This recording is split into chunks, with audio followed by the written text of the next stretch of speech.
जी, जो अब तक नहीं था। ठीक है। अभिषेक जी, मैं आपके पास आऊंगी क्योंकि बात जम्मू कश्मीर की हो रही है और कांग्रेस के लिए बहुत महत्वपूर्ण हो जाता है। और जब से 370 हटा है उसके बाद से ये पहला चुनाव होने जाना है लोकसभा का। कहीं ना कहीं जनता उस कसौटी पर खरी उतरने वाली है जहां पर उसे चुनना होगा कि वो 370 हटने से खुश है, क्या वहां पर जिस विकास की बात हो रही है उससे जनता का सीधे तारुफ है या नहीं है, और कांग्रेस की अपनी क्या कुछ तैयारियां हैं।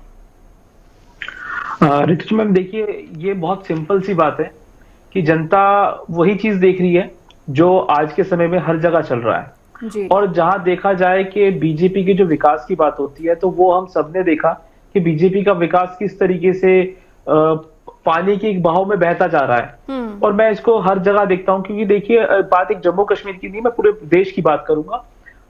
कहीं भी आप चीजें देखेंगे, आज देखिए किसान कितना परेशान है, वो भी हमारे एक देश का हिस्सा है जिसको दिल्ली आने से रोक दिया जाता है।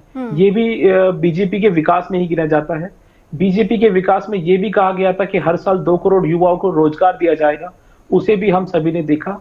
बीजेपी के कार्यकाल में जो देखिए किस तरीके से महिलाओं पे जो अपराध बढ़ता जा रहा है, उसको भी हम सभी ने देखा है। और मुझे लगता है कि देखिए, जनता अब बहुत समझदार हो चुकी है। जनता इन सभी के जो जवाब है वो चुनाव में जरूर भाजपा को देगी। थोड़ा समय लगेगा, लेकिन इस चीज का ये जड़ से खत्म हो जाएगी, एक समय आएगा, क्योंकि ये एक मतलब समय अभी था जब भाजपा ने बहुत लंबे समय तक जनता काम का कर दिया। भरोसा है वो बीजेपी पर है। वो वक्त आएगा जब इनका डाउनफॉल होगा, लेकिन वो वक्त अभी नहीं है, ये कांग्रेस मान रही है।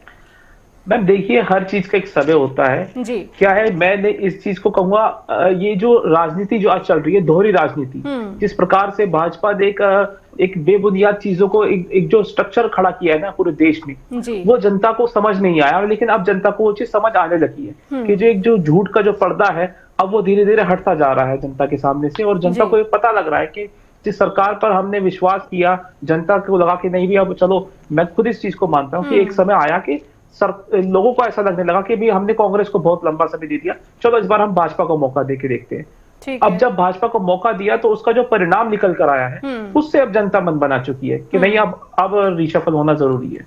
ठीक है, ठीक है। इसके साथ ही अभिषेक जी, क्योंकि कांग्रेस की बात और जम्मू कश्मीर की बात हो रही है, तो कहा जा रहा था जहां एक तरफ इंडिया गठबंधन एक साथ चुनाव लड़ेगा, चूंकि वहां पर 5 लोकसभा सीटें हैं, पीडीपी का साथ होना कहा जा रहा था, फारूक अब्दुल्ला का साथ होना कहा जा रहा था, लेकिन अब दोनों ने ही ऐलान कर दिया कि हम अकेले अकेले चुनाव लड़ेंगे। तो कांग्रेस की क्या रूपरेखा जम्मू कश्मीर में रहने वाली है? कोई महत्वपूर्ण रणनीति तय की गई है? देखिए, चुनाव के लिए रणनीति बहुत जल्दी तय हो चुकी है और वो बहुत जल्दी सार्वजनिक भी की जाएगी। दूसरी बात, देखिए, जैसे आपने अलायंस के ऊपर कहा, देखिए अलायंस, हमने हर पार्टी को ये एक प्रस्ताव दिया गया। ठीक है, जिसकी नीयत साफ थी वो अलायंस में साथ देगा, जिसकी नीयत नहीं साफ होगी शायद वो नहीं देंगे। और मैं कहता हूँ, देखिए, कोई भी पार्टी है, जरूरत पड़ने पर हो सकता है कि अलायंस फिर से बन जाए, लगता है नहीं बनेगा। वो दूसरी पार्टी की अपनी अपनी महत्वाकांक्षा है कि वो किस तरीके से अपना कार्यकाल पूरा करते हैं चुनाव के दौरान। लेकिन कांग्रेस की तरफ से ऐसा कोई, अभी हमने कोई ऐसा ऐलान नहीं किया है किसी भी चीज के लिए। तो हमारा एजेंडा है कि किस तरीके से अपने चुनाव में बेहतर परिणाम देना है, वो हम बखूबी देंगे। ठीक है, महेश वर्मा जी हमारे